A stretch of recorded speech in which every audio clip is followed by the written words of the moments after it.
Hello and welcome to another episode of Inside the Ropes with Coach Mario. Coach Mario, owner and head coach of Warriors Pride Boxing Academy here in Miami, Florida. How are you guys doing? I hope you had an excellent New Year's Eve celebration with your loved ones.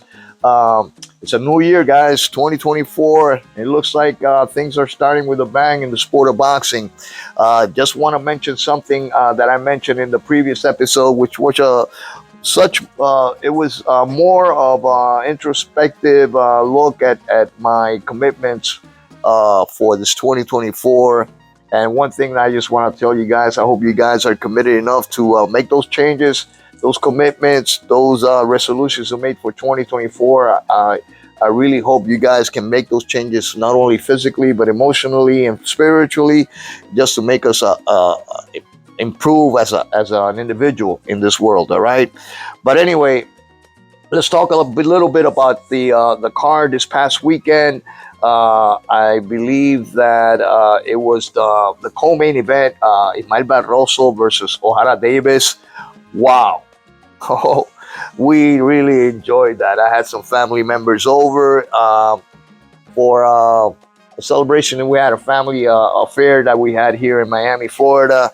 And some of our family members were staying here at our house, and we watched that fight between Barroso and OHARA Davis.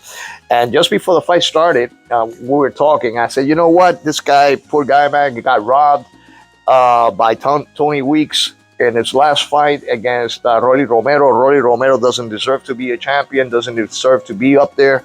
I mean, he doesn't have the tools and is a hype job. Obviously, and everybody knows that. Even Rolly Romero, I'm pretty sure he does it in his own mentality, which is very limited with it because of his low IQ. This guy's got to be like a 70 IQ. He doesn't seem like somebody that is that intellectually savvy, and yeah, you can tell by the way he speaks that he's not all up there in his head. But going back to the fight, I told one of my family members, I told him, you know what, man, this guy should ISMAEL Barroso, man, I'm going for him. This guy got robbed. Tony Weeks stopped the fight prematurely. Look what happened, and they just it's this corruption in boxing, blah blah blah. He goes, yeah, I saw that fight. And man, yeah, we're going for Barroso also. So he was the underdog, the chosen underdog in our house. We were expecting OHARA Davis, who's got a good record and somebody that's been set up for a title fight in the near future, to the younger fighter fighting the old dog, the old warrior, 40-something-year-old Barroso. He is 40, but looks actually like 50. I mean, he looks really old, but when he steps inside the ring, man, you can tell this guy's not old at all as far as physical-wise, fitness-wise. This guy's got some pop. That left hand of Barroso is very impressive. So we're watching the fight, and I think it was about a minute and a half or so. Barroso connects with, I believe, which was a left hook. And you could tell immediately how it affected OHARA Davis, how he's stepping back, stumbled and stepping back. Barroso goes in for the kill, connects a couple of times more, and OHARA Davis hits the ground, bro. And we started jumping. We're like, oh, crap. What a turn of events this is, man. What a great night. Fucking OHARA Davis gets up. Barroso goes back for the kill, connects a few more shots. OHARA Davis goes down. Boom. And the fight is stopped, man. The guy stands up. Celestino Cruz, the referee, starts looking at him. This guy's not responding and calls off the fight. You could tell Barroso right there in the corner. He fell on his knees, praising God, raising his hands. And I don't know if some of you guys that know Spanish or don't know Spanish, he had in his trunk, Cristo vive, Christ lives. So he's a very spiritual guy. He believes in Jesus Christ. I believe he's a born again Christian, if I'm not mistaken. But he had the power that night, guys. I mean, it was unbelievable. Less than a round, a minute and a half, maybe 2 minutes tops. I don't know exactly what was the time for the knockout, but it was like maybe halfway through that first round. Okay, um, what happens next? You saw Rolly Romero going up there and congratulating Barroso, just embracing him and whatnot, which was a nice gesture. But do you guys think that Rolly Romero and the powers that be, all these, schemes that are going around with Ryan Garcia, not apparently not gonna fight Devin Haney, and Oscar de la Hoya, Golden Boy Promotions, talking so highly of Rolly Romero, which was kind of setting the tone and raising the red flags on what's to come in the future for Rolly. They're talking about Ryan Garcia, they're talking about Rolly Romero, they're talking about Teofimo Lopez, but no mention of the Puerto Rican monsters. Zero mention. Nobody mentions him. But anyway, you know what I like to see? I like to see a rematch. Rolly Romero versus Ismael Barroso, part 2. What do you guys think? Who do you think could take this one?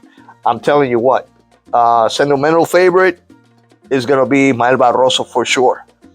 Maybe the odds are going to be in favor of the younger fighter, Rolly Romero.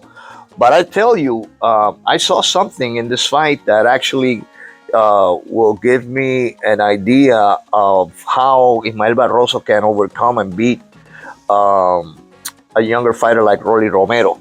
He's got to come in for the kill just like he did against OHARA Davis. He's got to go in and cut off the ring, get inside him, and go mano a mano against Rolly Romero. Whoever lands first is going to be the winner of this fight. I think that he's got a great opportunity of defeating Rolly Romero, taking his title away, if that fight ever happens. I don't know if it's going to happen. I wish it could happen. A lot of people are going to be clamoring to see this fight. I for one, can tell you that it would be I would be glued to the TV that night if this were to happen. Rolly Romero, again, for me and for many knowledgeable boxing fans, is a C plus type of fighter, a hype job, who has been given a clear path to becoming a so-called champion, an email champion. This guy doesn't deserve to be called a champion, in my opinion. He's very disliked by a lot of people. His personality is screwed up. He's got mental problems, mental issues. The guy is dumber than a doorknob, guys. This guy is somebody that is not very well liked by anybody, I think. But he sells. And his personality sells, and that's the kind of world we're living in today. Is the Rolly Romeros of the world, the Jake Pauls of the world, the Ryan Garcias of the world are the ones that are getting mega millions. The Edgar Berlangas of the world, mega millions, when they really lack the talent and the experience to be earning that kind of money. When you have other fighters which are more talented, stronger, have sacrificed more, have done a lot more in boxing, that are not getting the credit that they deserve. And we've gone over this a million times already in the previous episodes. You all know what I'm talking about. I'm talking about some of these other fighters that get screwed over because they might not be as marketable, or because they are too dangerous, and it can spoil the plans from some of these promoters to get some of these Instagram celebrities and champions, so-called champions and email champions, fighting against each other and earning a lot of money. And that's what it's all about. I saw some of the comments in my one of my latest episodes, where I was talking about Suriel Matias and Devin Haney running away from Suriel Matias, and some of the comments there were, you know, saying that this is the fight game is they call them prize fighters for a reason. It's because they're there to make money. Of course, they're there to make money. That's how they make a living. But the mentality of a fighter, of a warrior, of a real warrior, of a champion. What does a word champion mean? If you're just there for the money and you're just fighting, cherry picking, you're not a champion. They're giving you a title, some of these organizations, because they manipulate the rankings and manipulate who you're gonna fight and all this other stuff and the mandatories. You're not a champion. All right, so they're deceiving themselves, but that's the world we live in today, guys. It's the easy way out. People do not want to give it 100% in order to achieve things in life. There's a lot of, unfortunately, a lot of people nowadays who believe they are entitled to certain things due to the way things are in this society. But I tell you, for me, who am an old school type of individual, old school mentality. I trained boxing the old school way with little mitts. It wasn't sparring gloves or bag gloves, none of that stuff, man. We used to bust our hands hitting the bags. We used to use some of that. We didn't even use, the wraps that they use nowadays, man. We used to use like medical wraps, and some of my friends there from the Marine Corps, they can attest to that. We would after a training, hitting the bag and for multiple rounds and sparring and all this stuff, our hands were bloody. All our knuckles bloody, all our hands bloody and everything. But that was the way we trained. It was tough. Nowadays, everything is a lot easier. I'm not saying some of these fighters don't have it hard in order to make it all the way to the top, but some fighters get more leniency than others, and that's what we're talking about here. So therefore, the hardcore warriors like Barroso, the hardcore warriors like Suriel Matias, they have achieved what they have fighting the best. One tough opponent after the other. Barroso deserves a rematch. Let's see what happens with Rolly Romero, if he's gonna fight Ryan Garcia, if they're gonna bypass him and screw him over again. I tell you something, Tony Weeks should not be refereeing anymore. That guy's an idiot. How can you stop? It's twice in a row he does the same thing, stopping fights. He stopped that fight, another fight in that same card prematurely. What the hell's going on with this guy? But anyway, tell me what you guys think.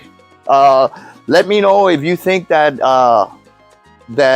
Rolly Romero is going to give Ismael Barroso a shot at the title, at the email title. I think he's interim champion now, Barroso. I don't know what that means. I'm really confused about all these titles, man. And all the silver champion, this and that. I don't know what's going on. Back in the day, it was one champion or a couple of champions, and that was it. Now they got all kinds of franchise, silver, this, that. Just over 100 and something champions now. They're not champions in my book. Anyway, guys, like and subscribe. Please share with your friends. Let me know what you guys think. What do you think about Barroso Rolly Part 2? Would you guys like to see that? What about Barroso versus Rolly versus Ryan Garcia? I would love to see that one too. Hey, Barroso, now people are, acknowledging this guy's got a shot. I mean, it's a Rocky story all over again, guys. Anyway, again, like I said, please like, share, subscribe. I really appreciate all the subs. We're almost at 1,000 right now. I appreciate your support. Please keep on sharing with your friends and make any comments about what to expect in this new year 2024, and I will try to respond to every one of them. God bless you all, guys. This is all until now. Until next time, have a great 2024. God bless you all, and peace.